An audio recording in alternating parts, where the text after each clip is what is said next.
Everyone, I am Debashis Johnny brand new ভিডিওতে আপনাকে স্বাগত। তো আমার লাস্ট ভিডিওতে আপনাদেরকে আমি দেখিয়েছি আমি কিনেছি গোপ্রো মোটো ব্লগ করার জন্য। আর মোটো ব্লগ করার জন্য সবথেকে ইম্পর্টেন্ট হচ্ছে হেলমেট। আপনি যদি ভালো মানের হেলমেট না কিনেন তাহলে কিন্তু মোটো ব্লগ করে মজা পাবেন না, কারণ বাই চান্স আপনি যদি অ্যাক্সিডেন্ট করেন তাহলে কিন্তু আপনার অবস্থা খারাপ হয়ে যাবে। সেফটিটা অনেক ইম্পর্টেন্ট। তো সেফটি মেনটেন করার জন্য আমরা আজকে ভালো মানের হেলমেট কিনবো এবং লুকসের বিষয়ে খেয়াল রাখবো, কারণ হেলমেটটা যদি দেখতে ভালো না হয় তাহলে কিন্তু মজা লাগে না। তো আমরা এই জন্য আজকে যাবো 60 ফিট অ্যাকশন বাইকারে। সেখানে নাকি ভালো মানের হেলমেট পাওয়া যায়। তো আসলে সেখানে ভালো মানের হেলমেট পাওয়া যায় কিনা সেটা আমরা আজকে দেখবো, এবং কোন হেলমেটটা আমি কিনি সেটা আপনাদেরকে আজকে দেখাবো, এবং সেটার প্রাইস কত হয় সেটাও কিন্তু আপনাদেরকে আজকে জানাবো। তো কথা না বাড়িয়ে অ্যাকশন বাইকারে যাওয়া যাক। তো আমরা চলে এসেছি অ্যাকশন বাইকারে। তো আমি যেমনটা চিন্তা করেছিলাম যে অ্যাকশন বাইকার অনেক বড় একটা শোরুম হবে, কিন্তু ঠিক তা না, ছোটো একটা শোরুম। তারপরেও মোটামুটি কালেকশন আছে, মোটামুটি আপনারা কালেকশনগুলো দেখতে পাচ্ছেন। তো আমরা অ্যাকশন বাইকার থেকে বের হয়ে পড়ছি, কারণ অ্যাকশন বাইকারের হেলমেটগুলো আমার কাছে ভালো লাগে নাই। তো এখানে দেখতে পাচ্ছেন অনেকগুলা শপ আছে। তো এখান থেকে যে কোনো একটা শপ থেকে কিনবো, দেখি কোন শপটা ভালো। তো এত শোরুম থেকে আমি সিলেক্ট করলাম মোটো গ্রিন শোরুমটা, কারণ শোরুমটা অনেক গোছানো এবং তাদের কালেকশন অনেক হিউজ। তো এখান থেকে আমি আমার হেলমেটটা পারচেস করেছি, কিছুক্ষণের মধ্যে আপনারা দেখতে পারবেন হেলমেটটা। তো যাই হোক, আমরা এখন মোটো গ্রিনে আসি। তো অ্যাকশন বাইকের থেকে আমরা ফিরে এসেছি, কারণ এখানকার কালেকশন আমার কাছে ভালো লাগে নাই। তো আমি এই হেলমেটটা নিচ্ছি। হেলমেটটার নাম জানো ভাই, কি জানো? Game changer 9782 game changer. তো তার সাথে আমরা অ্যাক্সেসরিজ হিসেবে লাইট নিচ্ছি পিছনের, তারপর ক্যামেরা মাউন্ট নিচ্ছি। ক্যামেরা মাউন্টটা আমি আগে নিছিলাম, ওইটা এক্সচেঞ্জ করে নিতেছি। ভাই অনেক হেল্প করছে আমাকে, কারণ ওইটা আমার কাছে ভালো লাগে নাই, পরে এখানে এসে আমার কাছে ভালো লাগছে, এটা নিলাম। তো ওভারঅল সবকিছু আপনাদেরকে দেখাই, একটু কাইন্ডলি দেখেন। এই যে আমাদের মাউন্টটা লাগাচ্ছি, এই মাউন্ট এখানে আমি লাগাবো হচ্ছে আমার গোপ্রোটা। আর তাদের কালেকশনটা আমি আপনাদেরকে দেখাই, তাদের কিন্তু হিউজ কালেকশন আপনি দেখতেই পাচ্ছেন। তো আমার হেলমেটের প্রাইস পড়ছে 6000 টাকা। তারপর আমি কিছু অ্যাক্সেসরিজ নিব, সেফটি অ্যাক্সেসরিজ, সেগুলো আপনাদেরকে দেখাবো।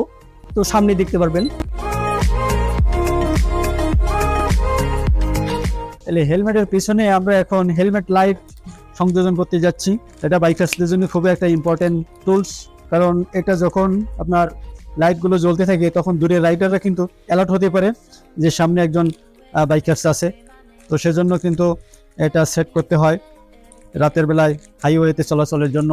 এটা কিন্তু খুব একটা ইম্পর্টেন্ট টুলস। এটা দেখেন খুব সহজ। এটার 4টা পোর্ট আছে।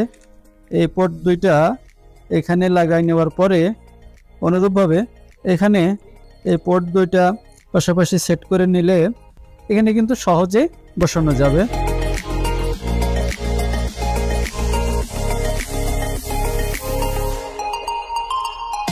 বসানোর পরে দেখেন লাইটটা আমরা অন করে দিচ্ছি।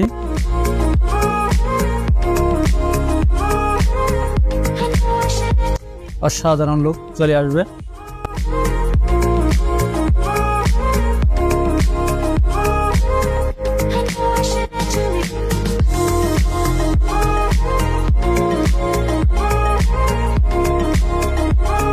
এই মুহূর্তে আমরা আবার কিন্তু গোপ্রো ক্যামেরা সেট করতে যাচ্ছি।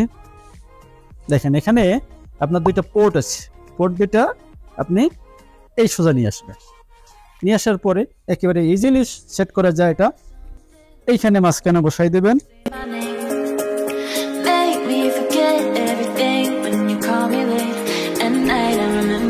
দেখেন এখানে পুরো সেট হয়ে গেল। এখন আপনি চাইলে কিন্তু এখান থেকে আপনার যে কোনো ভিডিওগুলো আপনি নিতে পারেন। রাইডিং করা অবস্থায় আপনি এই ভিডিওগুলো কিন্তু এই ক্যামেরার মাধ্যমে আপনি কিন্তু নিতে পারেন।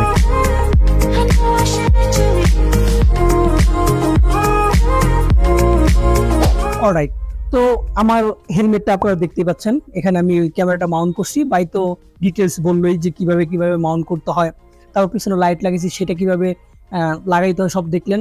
তারপর লাস্ট ভিডিওতে আপনারা দেখছেন আমার গোপ্রো সম্পর্কে। তো যাই হোক, ওভারঅল সবকিছু মিলে তো আমার ভালোই বাজেট পড়ছে, অনেক টাকা খুঁজছে। আবার কিছুক্ষণ পর লাস্ট টাইমে আরেকটা ভিডিও করবো, এই ভিডিও শেষে আরেকটা ভিডিও করবো। সেটা হচ্ছে আমার যে বন্ধু নিয়ে আসছি রাকিব, ও তো প্রচুর পরিমাণে খায়, ও তো আমার অবশ্যই ছাড়বে না। আজকে অবশ্যই আমার বিল 2-3 হাজার টাকা খরচ করাবে, কারণ রেস্টুরেন্টে গেলে 2-3 হাজার টাকা লাগবেই। তো 3 মেম্বার রেস্টুরেন্টে সেটা তো দেখতেই পারবেন। আর মোটো গ্রিনের সার্ভিস কিন্তু আমার খুব ভালো লাগছে। এর কারণ হচ্ছে তারা আমাকে গিফট দিছে, অবশ্য গিফট দিছে বিদায় যে আমি ভালো বলছি ঠিক তা না, তাদের ব্যবহার খুব ভালো লাগছে। এখানকার যে ভাই আছে, প্রোভাইডার ভাইটা আছে, তিনি খুবই ভালো ব্যবহার করছে আমার সাথে। তো হেলমেটে আমার খরচ পড়ছে 6,000 টাকা। তারপর ক্যামেরা মাউন্ট আমার খরচ পড়ছে 400 টাকা। তারপর পিছনের যে লাইটটা সেটা কত টাকা খরচ পড়ছে আমি জানি না, সেটা আমি লিখে দিব, বাইরের কাছ থেকে শুনে লিখে দিব যে কত খরচ পড়ছে। তো এই হচ্ছে আজকের ভিডিও। আজকের ভিডিওতে আপনারা জানতে পারলেন আমার হেলমেট সম্পর্কে, হেলমেটের খরচ সম্পর্কে, এবং মোটর ব্লগ করতে গেলে কি কি অ্যাক্সেসরিজ লাগে তার সম্পর্কে। তো this is that as over now.